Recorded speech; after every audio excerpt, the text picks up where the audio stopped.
E se Adão não tivesse comido a maçã? O que teria acontecido? É claro que a maçã é uma figura, é uma representação do fruto proibido ofertado por Eva. E todos sabemos que os dois comeram o fruto proibido. Mas a pergunta é: e se ele não tivesse comido o fruto proibido? O que teria acontecido? Eu sou Alexandre Marques, hoje é dia 4 de abril de 2021 e esta é a terceira e última postagem de uma série de 3, a qual, se você chegou até agora, até aqui conosco, eu te peço que veja primeiro as postagens 1 e 2, porque elas formam a base de compreensão do que nós iremos tratar neste momento. Nós fizemos uma provocação no vídeo 2, aonde perguntamos: você tem um plano B? Pensou nisso? E agora eu faço uma outra provocação. E se o vírus tiver um plano B? Você pode ter respondido que tem ou não, mas e o vírus? Você pensou no vírus? E se ele tiver um plano B? Estamos fadados à extinção? Será? Para nos ajudar a responder, nós temos visto falar sobre cepas, sobre mutações. E o que se fala é do Reino Unido, de Manaus e da África do Sul. Mas será que isso é normal? Será que isso ocorre com frequência? Será que esse vírus é mais espertinho do que os demais?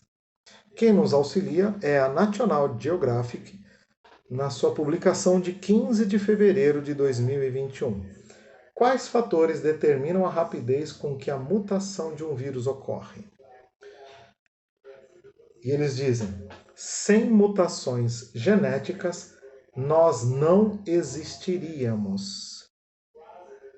Não haveria nenhum ser vivo, nem mamíferos, insetos, plantas, nem mesmo bactérias.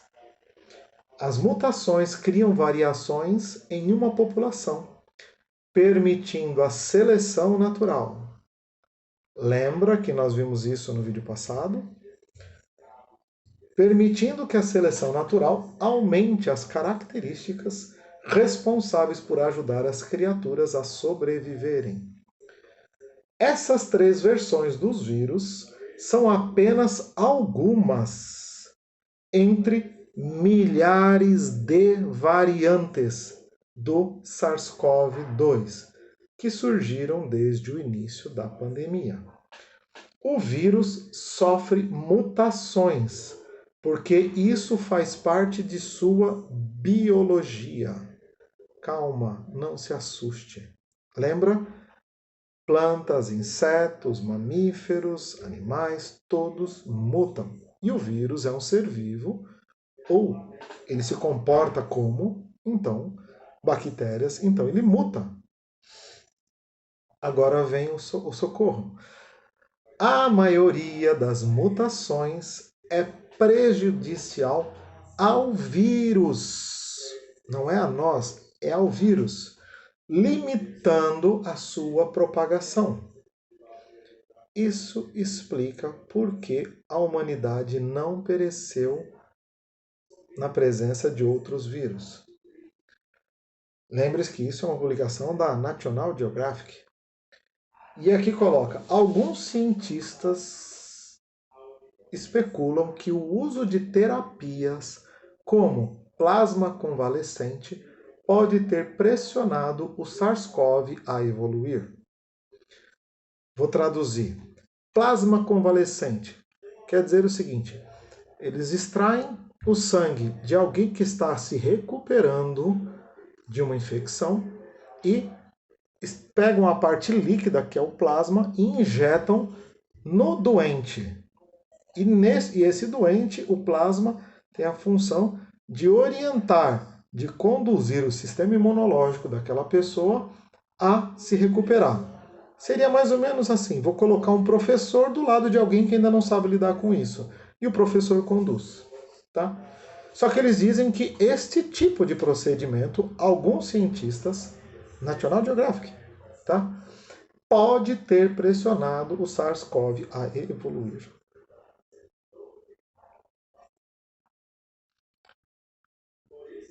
O conhecimento, quem viu mais vídeos daquele biólogo do segundo vídeo que eu postei, ele vai dizer que o conhecimento acadêmico se dá em forma de altos e baixos. Não é uma linha reta. Isso quer dizer que os cientistas, a humanidade, faz experiência, sobe. Dá errado ou não dá o resultado esperado, cai. Depois corrige a rota, sobe de novo.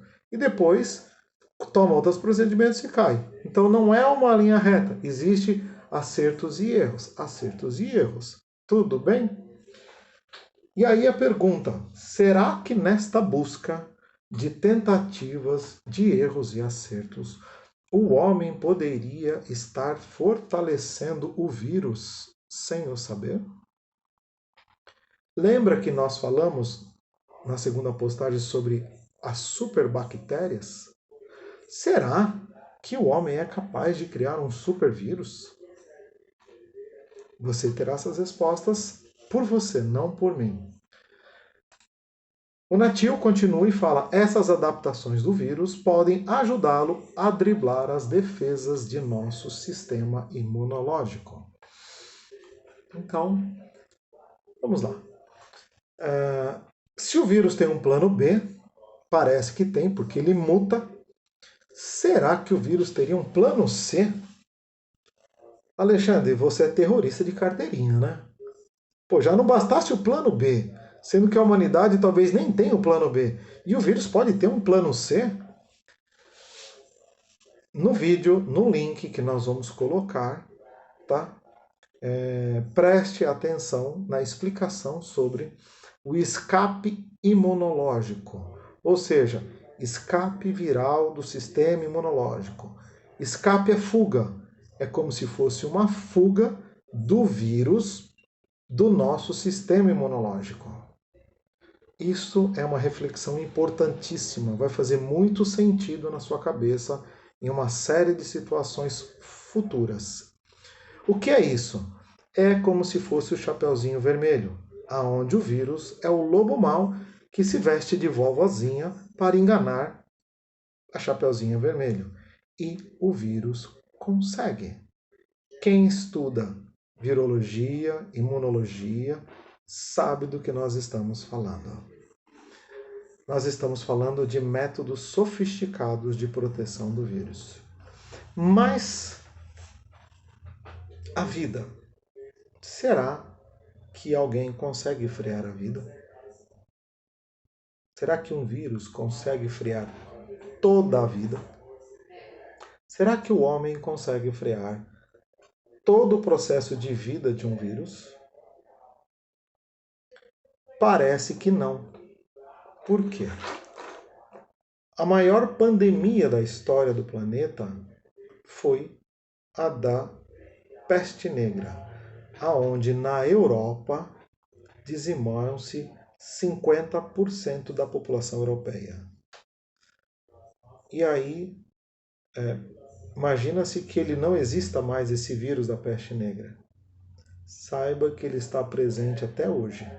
O que mudou é que os sistemas imunológicos evoluíram, avançaram, a evolução das espécies, e o próprio vírus criou uma outra condição e a tecnologia também avançou. Hoje ele é tratado com antibióticos. Um dado importante, que talvez você esteja amaldiçoando, talvez esteja açoitando o vírus. Você sabia que, se você procurar na Wikipédia quantas células nós temos no corpo, vai dar um número. E se procurar quantos vírus, fungos e bactérias temos no corpo, vai dar o equivalente a 10 vezes o número de células? Observe, não são 10 células para um vírus, fungos e bactérias. É o contrário. são 10 vezes vírus, bactérias e fungos em relação ao que temos de célula no corpo. Isso nos faz um condomínio de vírus. Se você pensa na sua psicosfera, você poderia chamar que você tem uma virosfera de tanto vírus que temos. Você sabia que só de bactérias temos 10.000 espécies no corpo humano? No seu corpo aí, sobrevivendo? Coabitando com você? O que mantém a vida? Por que não morremos? Por que não perecemos? Seria o equilíbrio? Seria o sistema imunológico? Seria aquela lei de Darwin aonde não é necessariamente o mais rápido nem o mais forte que sobrevive, mas certamente o mais apto? Eu te pergunto, se o leão estiver solto, você contrata o domador depois que o leão estiver solto ou contrata o domador antes do leão estiver solto?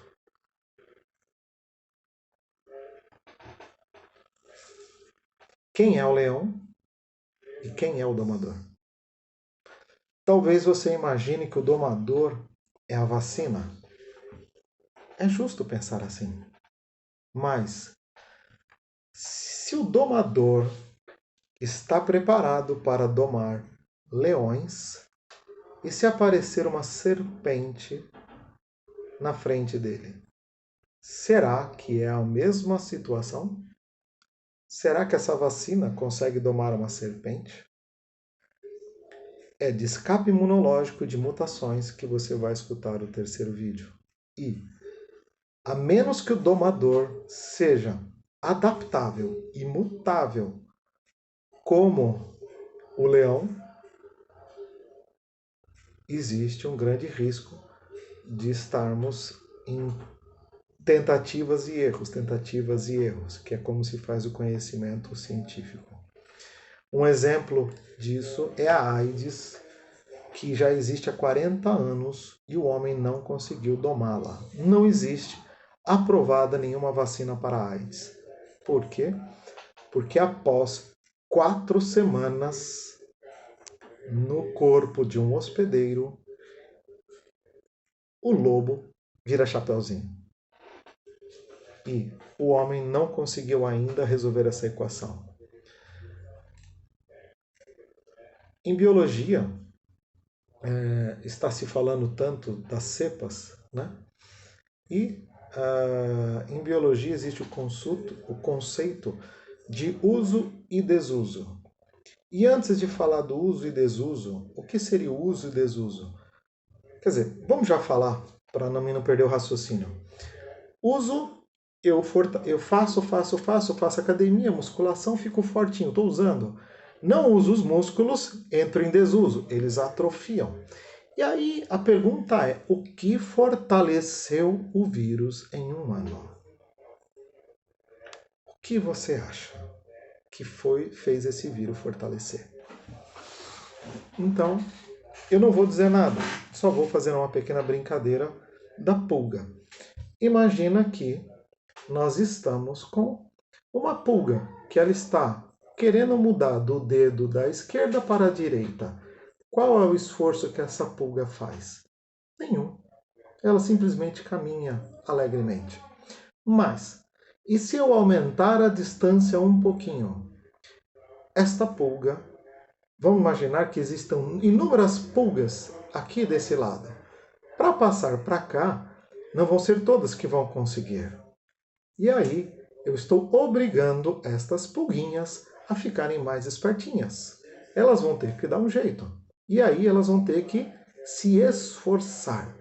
Toda vez que elas se esforçam, elas se fortalecem. Agora imagina que eu estou aumentando a distância. Aumentando. Essa pulga vai ter que dar saltos quânticos. Não sei se você sabe, mas as pulgas, elas pulam de 100 a 200 vezes o seu tamanho. Será que nós provocamos um fortalecimento do vírus quando criamos uma situação do distanciamento, quando colocamos máscaras? Será? Não estou respondendo, não estou afirmando, mas será que o vírus está mais forte?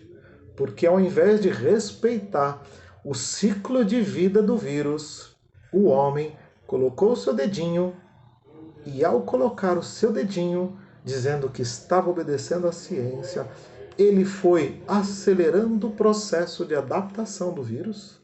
Será? Eu imagino que um vírus queira sobreviver. Faz sentido para você? E se isso aconteceu, e é só uma hipótese, seria um duplo reverso? Aonde ele ficou mais fortinho e nós ficamos mais fraquinhos? Por quê? Será que o nosso sistema imunológico ele se enfraqueceu neste um ano? Seja por causa da pressão, por causa do medo, por causa do pavor, a nossa vibração, a nossa frequência pode de alguma forma ter afetado isso?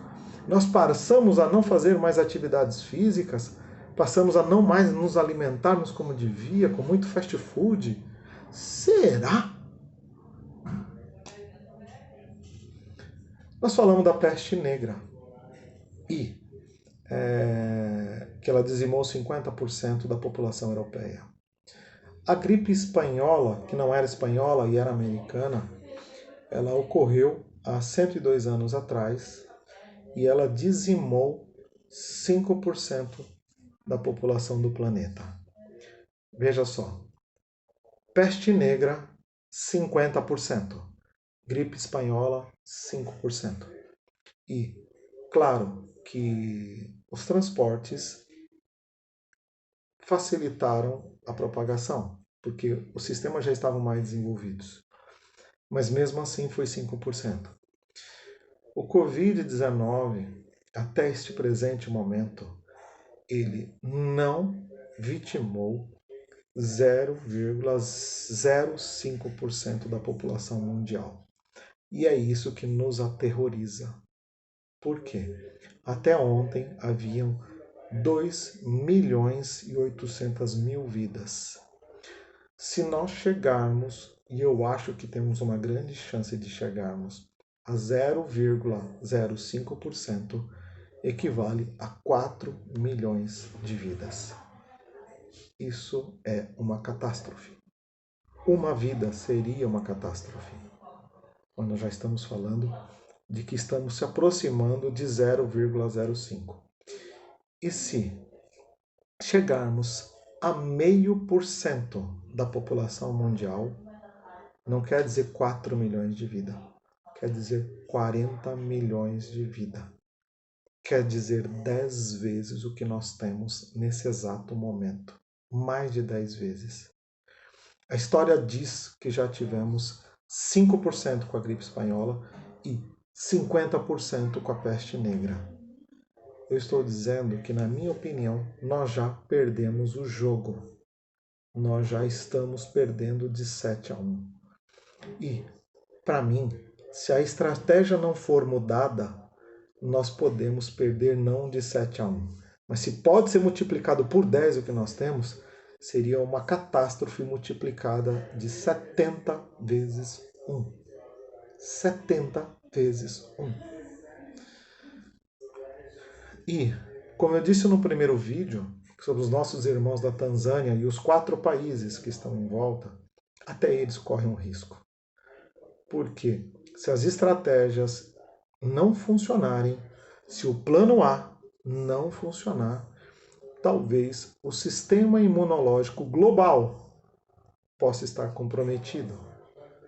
Porque existe um limite. Se as mutações avançarem a um nível insustentável, até os nossos irmãos da África, que têm uma resistência espetacular, eles podem não ter esta resistência.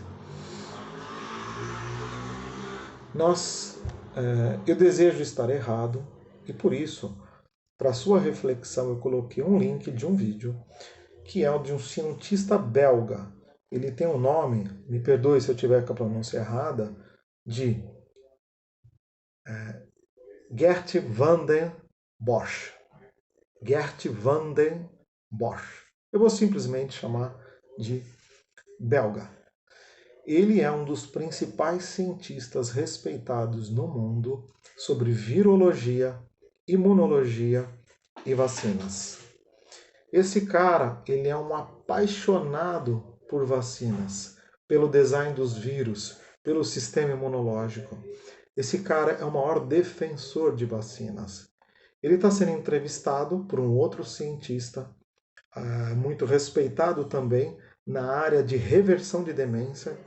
E esse vídeo tem, dessa entrevista, ele é enunciado por um apresentador que não tem nada a ver com os dois.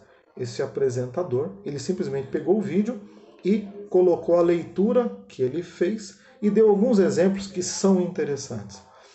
Quando vocês verem esse vídeo, eu peço que vocês dêem um desconto para o apresentador, tá? Porque ele é um apresentador. Ele não faz parte da conversa dos dois. Tá? E como algumas vezes o vídeo se acelera, ele é legendado, eu sugiro que você pause, volte o vídeo se precisar, porque eu fiz isso várias vezes. O que esse cientista diz? Que imunizar é instalar um novo software em seu computador. O nosso corpo é o computador. O sistema imunológico é o sistema operacional desse computador. O software é a vacina nesse sistema operacional. Então ele fala que ao instalar esse software, nós estamos manipulando, mexendo com algo que é fruto da evolução das espécies. Muitos, milhares de anos para chegar até agora, e ele diz que sim, nós temos que trabalhar numa vacina, mas não desta forma. Ele diz, não se constrói uma vacina numa pandemia, porque é necessário respeitar o ciclo de vida e de reprodução de um agente viral, porque ele muta sempre. Conseguiram compreender o que eu disse agora?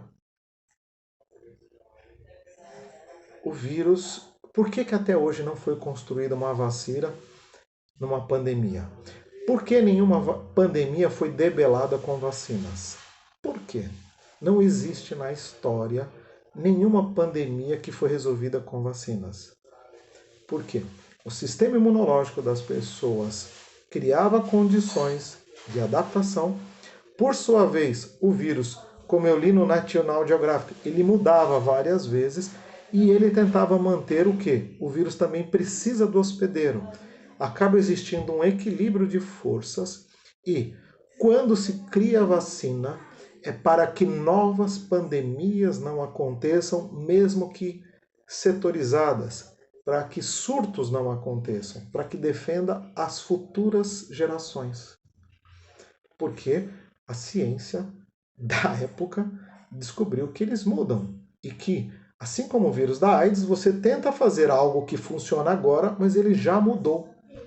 E aí, será que vamos ter de sofrer novas vacinações? Todo ano ter vacinas, como é o vírus da gripe? E seria, não afirmo nada, é só uma pergunta, será que poderíamos dar um bug no nosso sistema operacional? Não tem essa resposta. Esse cientista diz que as armas são excelentes, criadas por mentes brilhantes, mas talvez não sejam para esta guerra. Ele está colocando prestígio, respeito e reconhecimento de mais de 30 anos de trabalho. E eu estou também me expondo desta forma. Por que que ele fez isso? Porque o silêncio dos bons nos incomoda.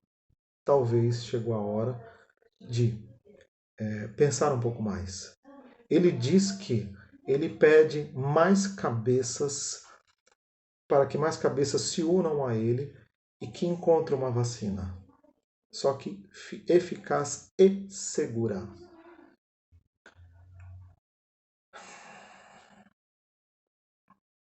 Eu imagino que pode ter acontecido depois do que eu falei, que você tenha tomado a vacina. Ou porque você é um trabalhador da área da saúde, porque você já tem idade. Você tem receios. Materialmente, eu não sei o que fazer nem para os vacinados nem para os não vacinados.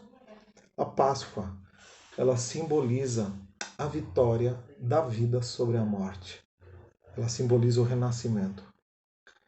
E Jesus disse que não é o que entra pela boca que torna o homem impuro, mas o que sai dela, que provém do seu coração.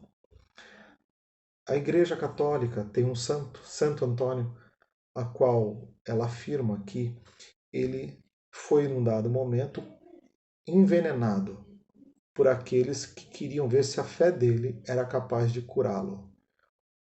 Ele diz que orou naquele momento, pediu pelas luzes da fé que ele professava e ele não morreu, provando assim que a fé era capaz de mudar.